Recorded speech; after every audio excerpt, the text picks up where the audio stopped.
भारत की लगभग 38% आबादी शुद्ध शाकाहारी है, परंपरा की वजह से। ये ऐसा ही है।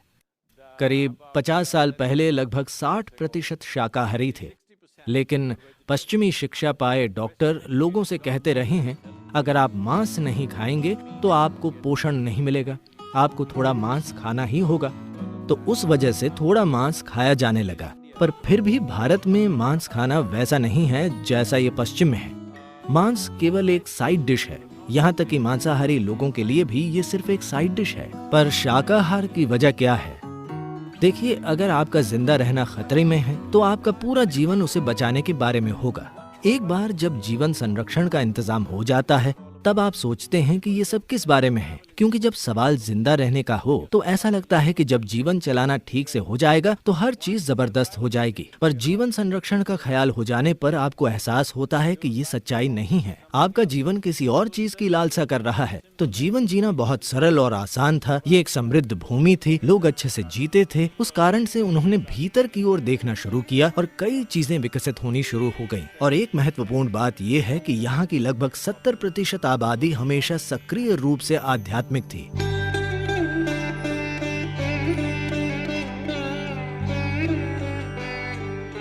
भीतर मुड़ना जीवन का एक महत्वपूर्ण हिस्सा था। इस वजह से जब वे भीतर की ओर मुड़े तो उन्हें एहसास हुआ कि वे जो खाते हैं उससे फर्क पड़ता है। यदि आप सिर्फ ताकतवर बनना चाहते हैं तो बहुत सारा मांस खाकर मांसपेशियां विकसित कर सकते हैं और एक दूसरे से लड़ सकते हैं। पर अगर आप ये देख रहे हैं कि जीवन के प्रति संवेदनशील कैसे बने, जिसे सामान्य बोध माना जाता है, उससे परे की चीजों का बोध कैसे करें, तब आप सिस्टम में जो खाना डालते हैं वो बहुत महत्वपूर्ण हो जाता है।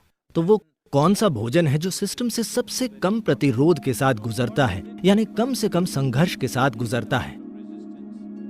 तो इसे समझने के लिए आइए इसे ऐसे देखते हैं। जैसे मिसाल के लिए, अगर आप कच्चा मांस खाते हैं तो मांसाहारी जानवरों की तुलना में मानव सिस्टम में, सारे मांसाहारी जानवरों में आहार नली की लंबाई उनके शरीर की लंबाई की लगभग बस 3 गुना होती है। सभी शाकाहारी जीवों की आहार नली की लंबाई शरीर की लंबाई से 5 से 6 गुना तक होती है। तो एक इंसान में ये 24 से 28 या 30 फीट के बीच हो सकती है, जो हमारे शरीर की लंबाई का लगभग 5 से 6 गुना है। इस किस्म की आहार नली में अगर आप मांस डालते हैं तो ये बहुत ही धीरे धीरे आगे बढ़ेगा। It will travel through this very, very slowly, approximately. कच्चे मांस को सिस्टम से गुजरने में करीब 70 से 72 घंटे लगेंगे। अगर आप पका हुआ मांस डालते हैं तो उसे सिस्टम से गुजरने में 50 से 52 घंटे लगेंगे। अगर आप पकी सब्जी वाला भोजन डालते हैं तो इसे सिस्टम से गुजरने में 24 से 30 घंटे के बीच लगेंगे। अगर आप सिस्टम में कच्ची सब्जियां डालते हैं तो उन्हें सिस्टम से गुजरने में 12 से 15 घंटे लगेंगे। अगर आप सिस्टम में फल डालते हैं तो उसे सिस्टम से गुजरने में 1.5 से 3 घंटे का समय लगेगा। तो हमने ये पहचानना शुरू किया कि वो कौन सा भोजन है जिससे शरीर में कम से कम मल बनता है, कम से कम अशुद्धियां बनती हैं और जो सिस्टम से बहुत शीघ्रता से गुजरता है। क्योंकि योग में ये एक महत्वपूर्ण चीज है। हम सब अभी भी इन चीजों का ख्याल रखते हैं कि अगर हम कुछ खाते हैं तो 2.5 घंटे में हमें भूख लगनी चाहिए, हमारा पेट खाली हो जाना चाहिए, पर हम खाते नहीं हैं। पेट खाली है पर हम ऊर्जावान हैं तो हम खाते नहीं हैं। तो आमतौर पर यहाँ योगा केंद्र में हर कोई सिर्फ 2 बार खाता है। पहला सुबह 10 बजे, दूसरा शाम को 7 बजे बस। मैं ज्यादातर दिनों में सिर्फ 1 बार खाता हूँ। अगर मैं यात्रा कर रहा हूँ तो शायद थोड़ा ज्यादा खाता हूँ, पर आमतौर पर घर पर मैं 1 ही बार खाता हूँ। आमतौर पर मैं शाम के 4:30 से 5 बजे खाता हूँ, जो मुझे पूरे 24 घंटे चालू रखता है। ये कोई नियम नहीं है, बात बस इतनी है कि जरूरत इतनी है।